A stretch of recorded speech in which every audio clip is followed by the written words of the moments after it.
4 motorcycle एउटा auto सहित नियन्त्रणमा लिन सफल भएका छौँ। यसमा चाहिँ एउटा टिभीएस कम्पनीको अटो रिक्सा छ, पेट्रोलबाट चल्ने। बजाज कम्पनीको एउटा एभेन्जर मोटरसाइकल, हिरो कम्पनीको सुपर स्प्लेन्डर मोटरसाइकल छ, बजाज कम्पनीको 220 पल्सर मोटरसाइकल, त्यसै गरी टिभीएस कम्पनीको स्ट्रिकर भन्ने मोटरसाइकल रहेको छ। अब यो चोरीमा संलग्न हामीले 4 जना चाहिँ नियन्त्रणमा लिएको छौँ। यसमा 3 जना एउटै परिवारका दाजु हो। बिर्तामोड नगरपालिका 3 घर भाइ कन्काई 6 बस्ने वर्ष 28 को रञ्जित राजवंशी एकजना। अर्को बिर्तामोड नगरपालिका 3 सैनिक बजार बस्ने वर्ष 26 को प्रदीप राजवंशी। अर्को यही बस्ने वर्ष 20 को कुमार राजवंशी। यो 3 जना राजवंशीहरू चाहिँ एउटै दाजुभाइ, एउटै घरका दाजुभाइ छन्। अर्को एकजना बिर्तामोड नगरपालिका 7 बस्ने वर्ष 28 को जागिर आलम। उसको त्यो 3 जना राजवंशी चाहिँ मोटरसाइकल चोर्ने र चाहिँ त्यसलाई बिक्री वितरण गर्ने। यो जागिर आलम भनेको चाहिँ मोटरसाइकल किन्ने, यसले चाहिँ ग्यारेज सञ्चालन गरेर बसेको अवस्था। सुरुमा हामीले एकजना कुमार राजवंशीलाई चाहिँ नियन्त्रणमा ल्यायो, सिसिटिभी फुटेज थियो, उसले चाहिँ बाइक चोर्दै गरेको अवस्था हो।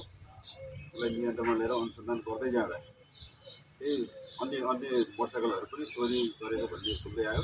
त्यसमा संलग्न उसकै 2 जना दाजुभाइ पनि नियन्त्रणमा लियो र एउटा बाइक 220 पल्सर बाइक चाहिँ चोरी गरेर ग्यारेजमा बेचेको अवस्थामा ग्यारेज सञ्चालक सहितलाई हामीले नियन्त्रणमा लिएका छौँ, सफल भएको छ। र हिजै यो 4 जनालाई चोरी पसलमा ग्रेप्तार गरेर अनुसन्धान सुरु भएको छ। यो टिभीएस कम्पनीको अटो टेम्पो चाहिँ कस्तो भन्दाखेरि हामीले नियन्त्रणमा लिने क्रममा मान्छेसहित यो चोरीमा संलग्न एकजना सहित यो अटो पनि हामीले नियन्त्रणमा लिएका थियौँ। पछि अनुसन्धान गर्दै जाँदा यो अटो पनि चोरी भएको भन्ने चाहिँ पुष्टि भएको छ।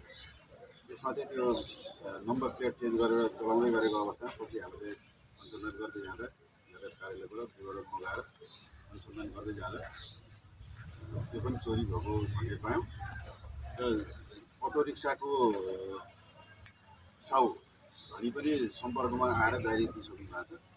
र यो बाइकहरूमध्ये 3 जना बाइकको धनी सम्पर्कमा आउनु भएको छ। उहाँहरूले चोरी बसेकोमा त्यो गाडी दिनु भएको छ। एउटाको चाहिँ हामीले धनी पर्दैछौँ। अब यसमा अझै एकजना व्यक्ति संलग्न भन्ने ल्याएको छ। त्यो चाहिँ अहिले फरार छ, तत्काल फरार छ। उसलाई पनि हामी खोजी गरिरहेका छौँ। अटो रिक्सा चाहिँ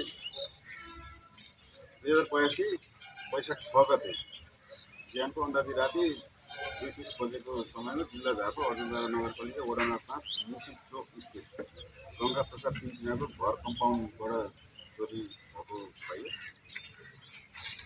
मोटरसाइकल अर्जुनधारा नगरपालिका 5 बारे स्थित दिपेन्द्र लम्सालको आफ्नो घर कम्पाउन्डबाटै चोरी भएको रहेछ।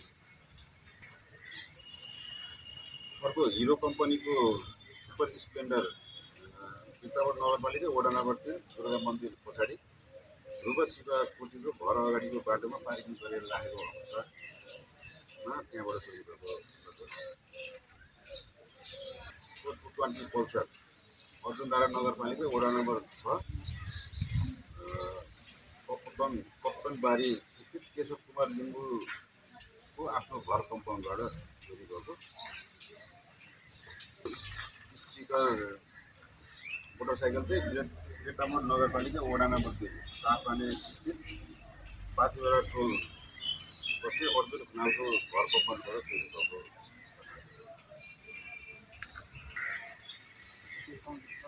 भएको।